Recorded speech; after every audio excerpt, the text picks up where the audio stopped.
Assalamualaikum warahmatullahi wabarakatuh. Innal hamdalillah nusalli wa nusallimu ala Rasulillah sayyidina wa habibina wa syafi'ina wa maulana Muhammad ibn Abdillah wa ala alihi wa ashabihi wa man tabi'ahu ila yaumil qiyamah. Asyhadu an la ilaha illallah wahdahu la syarikalah wa asyhadu anna Sayyidina Muhammadan abduhu wa rasuluhu alladzi la nabiyya ba'da amma ba'du. Fa ya ibadallah wa ya ummat Rasulillah sallallahu alaihi wasallam, usikum wa nafsi bi taqwallah wa ta'atihi la'alakum tuflihun. Segala puji hanya milik Allah Subhanahu wa taala yang telah mengizinkan kita semua untuk masih bisa diberi kesempatan, diberi kenikmatan oleh Allah Subhanahu wa taala, sehingga pada pagi ini kita masih bisa bertatap muka secara virtual di dalam kegiatan kuliah subuh. Semoga kita semua senantiasa ada di dalam ketakwaan kepada Allah Subhanahu wa taala. Anak-anakku sekalian yang dimuliakan oleh Allah Subhanahu wa taala, pada pembahasan minggu sebelumnya kita semua sudah membahas tentang kewajiban kita mencintai Allah Subhanahu wa taala dengan jalan mengikuti junjungan kita Nabi Muhammad sallallahu alaihi wasallam, di mana dikatakan bahwa salah satu mengikuti junjungan kita adalah dengan mengikuti akhlak-akhlak beliau yang mulia. Pada kesempatan ini kita akan membahas sedikit tentang sifat Nabi Shallallahu Alaihi Wasallam yang mulia, yaitu sifat pemalu. Di dalam sebuah syair dikatakan, di dalam buku atau kitab Al-Barjanji dikatakan, wa kana Shallallahu Alaihi Wasallam sadidal haya'i wal tawadu, dan bahwa Nabi Shallallahu Alaihi Wasallam sangat besar rasa malunya, beliau sangat pemalu sekali, dan beliau memiliki sifat yang rendah hati. Di dalam kitab atau dalam hadis Nabi Shallallahu Alaihi Wasallam diungkapkan bahwa al-imanu al-haya'u minal iman, bahwa sifat pemalu adalah sebagian daripada sifat atau sifat iman kepada Allah Subhanahu wa taala. Di dalam hadis Nabi Shallallahu Alaihi Wasallam yang diriwayatkan oleh Imam Bukhari Muslim disampaikan, an Abi Hurairah radhiyallahu an qala Rasulullah Shallallahu Alaihi Wasallam, al imanu bid'u wa sab'una subatan au bid'u wa situna subatan wa afdaluha qaulun la ilaha illallah wa adnaha immatatul ada anitarik wal haya'u subatul minal iman. Sesungguhnya iman itu adalah ada 70 sampai 60 sampai 70 cabang.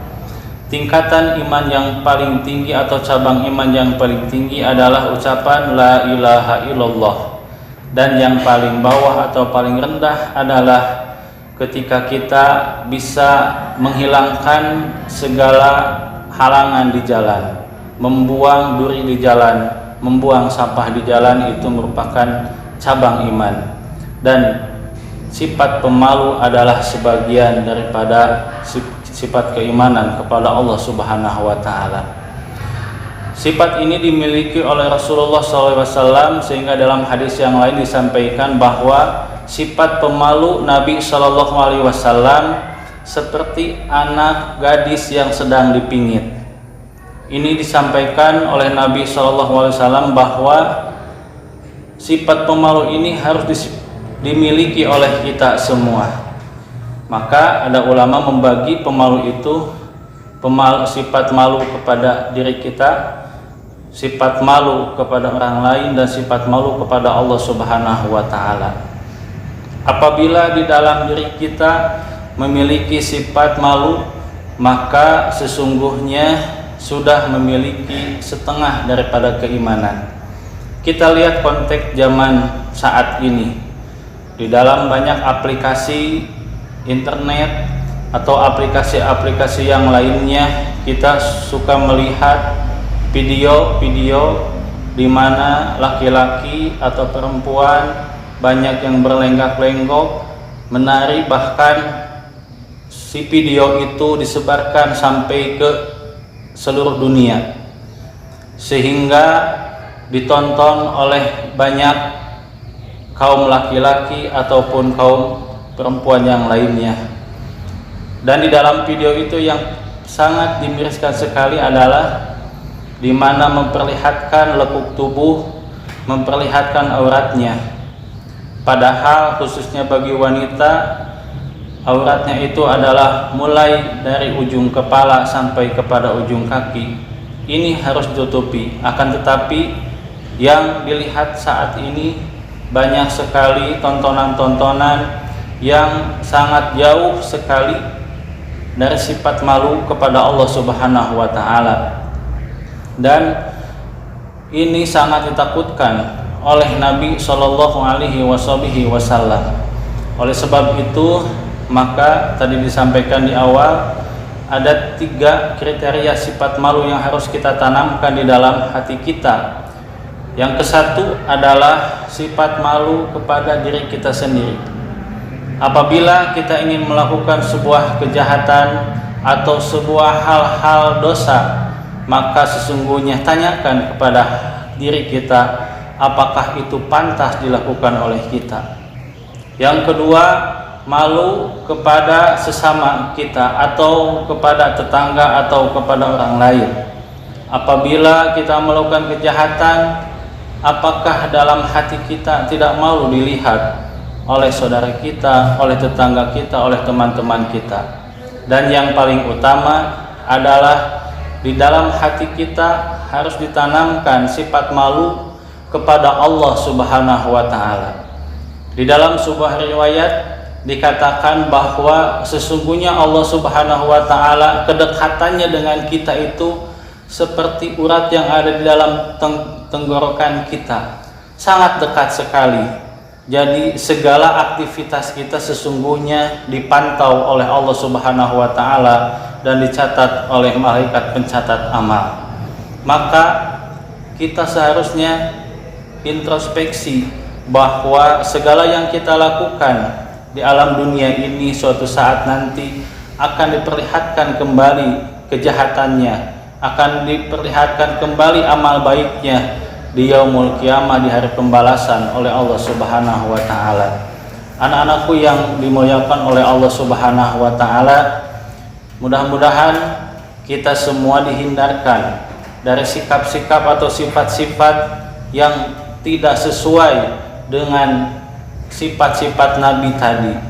Nabi SAW mengajarkan kepada kita sifat malu. Sebab kenapa? Tidak sedikit kita lihat di bangsa kita pejabat-pejabat yang melakukan kejahatan, melakukan korupsi, melakukan tindak kejahatan yang lainnya, sehingga diekspos ke media massa, diperlihatkan, tetapi dalam benak mereka mungkin tidak ada rasa malu. Apabila rasa malu ini ada di dalam benak-benak mereka, maka sesungguhnya sikap kejahatan, baik korupsi atau pembunuhan yang sering kita lihat, maka sesungguhnya bisa dihindari. Oleh sebab itu, mudah-mudahan di dalam memahami sikap atau memahami akhlak Nabi yang ke-1 adalah sifat malu ini, mudah-mudahan ada di dalam hati kita, dan contoh-contoh yang dicontohkan oleh Nabi senantiasa bisa kita laksanakan dalam setiap gerak langkah kita atau dalam kehidupan kita. Semoga Allah Subhanahu wa Ta'ala senantiasa membimbing kita untuk selalu mencintai Allah, mencontoh kepada junjungan kita Nabi Muhammad SAW. Demikian yang dapat saya sampaikan. Mohon maaf apabila banyak kesalahan. Wa nafsi bitaqwallah. Wallahul muwaffiq ila aqwamit thariq. Wassalamualaikum warahmatullahi wabarakatuh.